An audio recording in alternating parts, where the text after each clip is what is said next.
자, 이번에는 그라디언트 체킹을 알고리드미컬하게 우리가 해결하는 방법을 한번 살펴보도록 하겠습니다.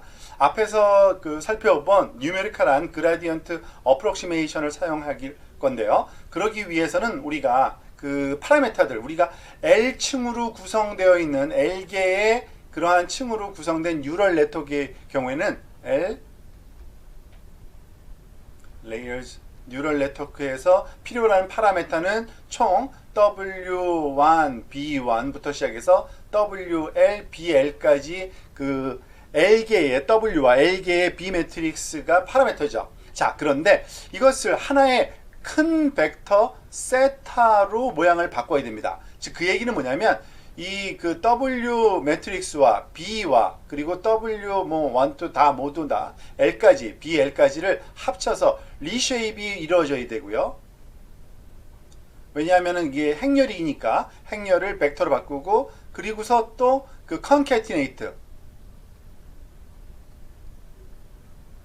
이것을 계속적으로 W 다음에 B, B 다음에 이렇게 계속 붙여줘야 됩니다. 즉, 그 얘기는 뭐냐면 그 이유는 J 오브 원래는 W1 그리고 B1 그리고 해가지고 WL 그리고 BL번째 것까지의 그 파라미터 함수였던 것을 우리가 지금 하나의 벡터의 함수로 바꿔버리려는 겁니다. J의 of 세타. 그럼 이 세타는 이 모든 것을 다 포함하고 있는 벡터라고 할 수 있죠. 자, 그런데 이거는 그 비용 함수고요. 비용 함수뿐만 아니라 또 우리가 그러니까 비용 함수에 사용되는 파라미터고요. 파라미터뿐만 아니라 그 그레디언트 dw, db 똑같은 그 크기를 갖는 그러지만은 그 그라디언트에 해당되는 값들이 있죠.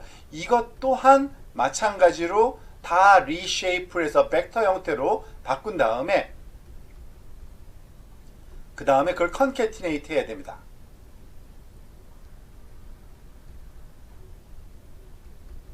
그래서 역시 마지막에 D 세타 형태로 우리가 만들어주게 되는 겁니다.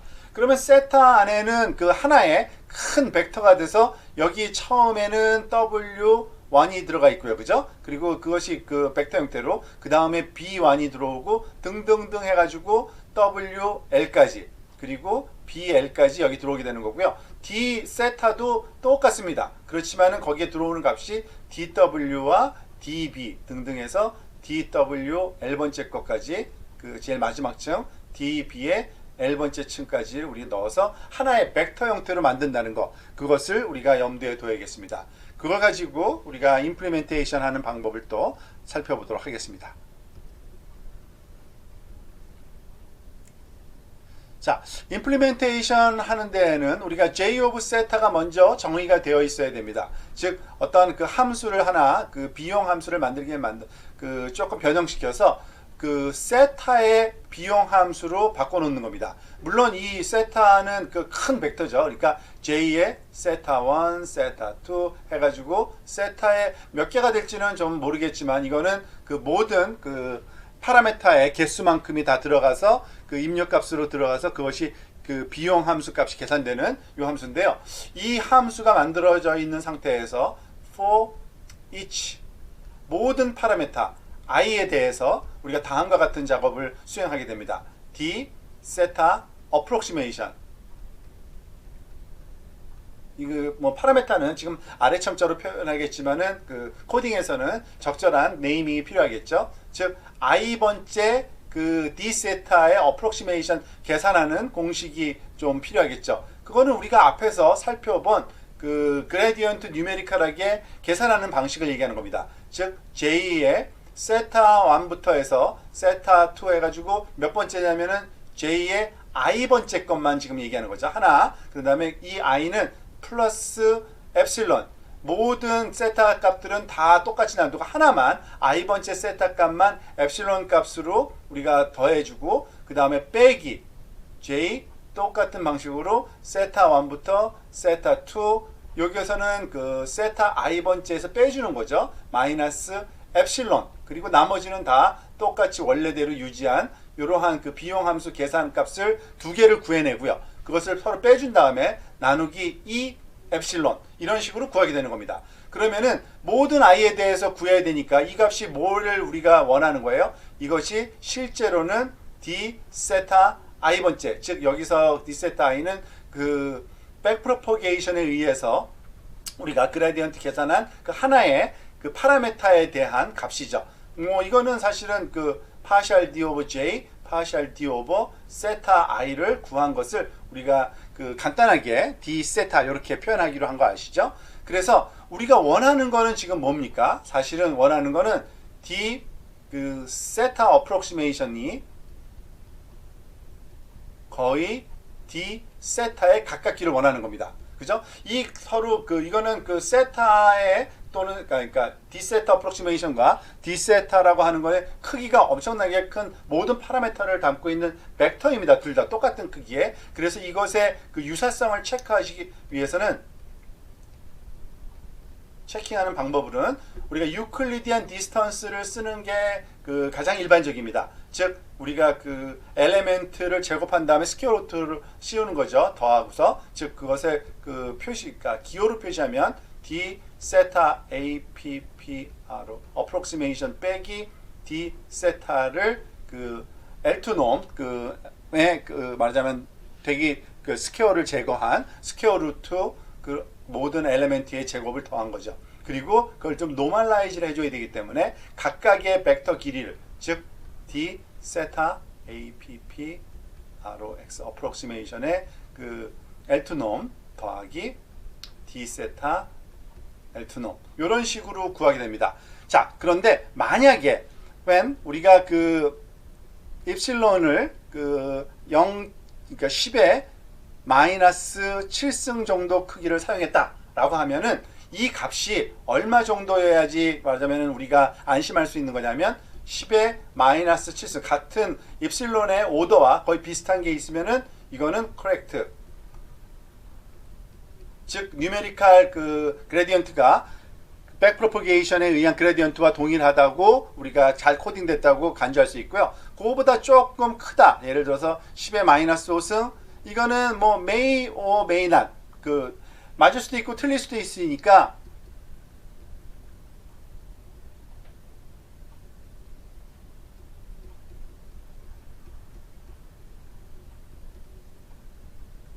그러니까 더블 체크를 하는 게 가장 바람직하고요. 만약에 10의 마이너스 3승 정도의 오더로 틀리다. 그러면 이거는 definitely 틀렸다고 간주하고 코딩에서 디버그를 우리가 시작을 해야 될 겁니다. 그래서 그 백프로포게이션이 제대로 작동하지, 그러니까 코딩이 되지 않았다고 간주되는 정도의 크기가 한 그 오더의 그 한 마이너스, 그러니까 한 뭐 10의 4승 정도 크기죠. 여기서는요. 그렇게 간주하시고 그 같은 엡실론 우리가 사용한 작은 차이, 요 차이의 크기와 비슷한 오더면은 우리가 보통 그 참을만 하다, 즉 코딩이 잘 됐다라고 간주할 수 있겠습니다.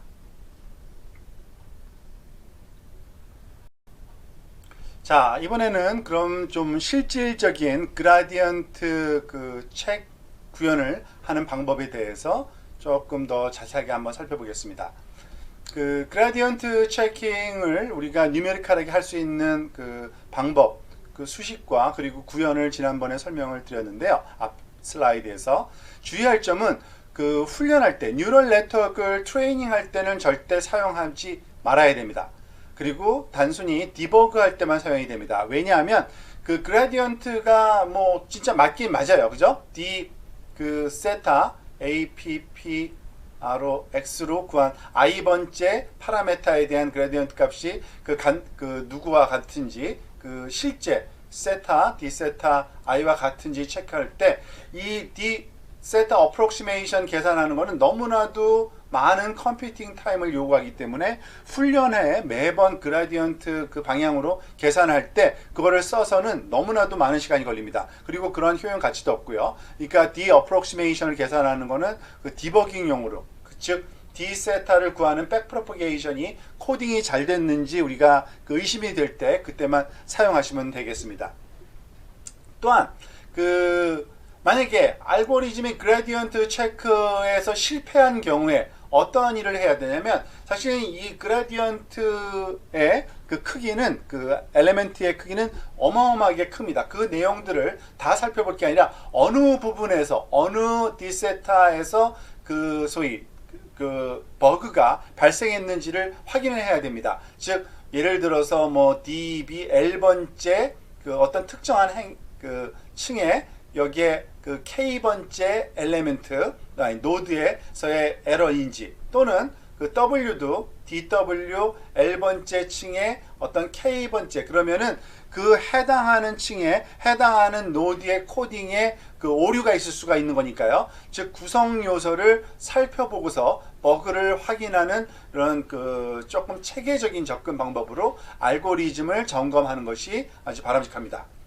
자, 또 하나 정규화도 생각을 해야 됩니다. 사실은 우리가 레귤러라이제이션 그 없는 코드를 가지고서 지금까지 살펴봤는데, 즉 J of 세타를 우리가 그 할 때 이 보통 그 원오버 그 M summation i는 1부터 m까지 그리고 그 손실함수 L 그리고 y hat i번째와 그리고 y의 i번째 레이블과의 그 차이를 계산하는 함수뿐만 아니라 regularization 텀을 넣는다 그랬죠. 즉 정규화를 시키기 위해서 람다 오버 2m 하고 summation i는 1부터 뭐 m까지 이것도 그 프로베니어스 놈으로 우리가 w 그 l층에 요거는 그 모든 l에 대해서 하면 되겠네요. 그죠? 그래서 프로베니어스 놈으로 계산을 하는 것을 알겠는데 이 그 소위 regularization 텀을 우리가 반드시 기억하고 있어야 됩니다. 그리고 그 텀을 포함시킨 이 d세타 계산을 해야겠죠. 그래서 그 d세타는 gradient of 이 전체 모든 그 j의 with respect to theta 이런 식으로 다시 그 계산이 그 소위 된 것을 활용을 해야 된다는 걸 알고 있으셔야 되고요.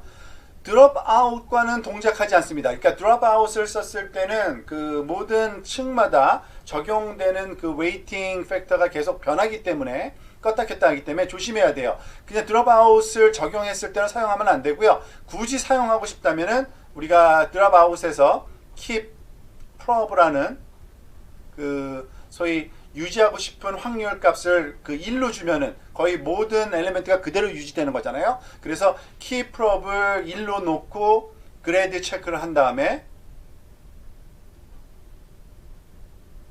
그 다음에 다시 원래대로 key prob을 다시 고쳐 놓는, 그죠?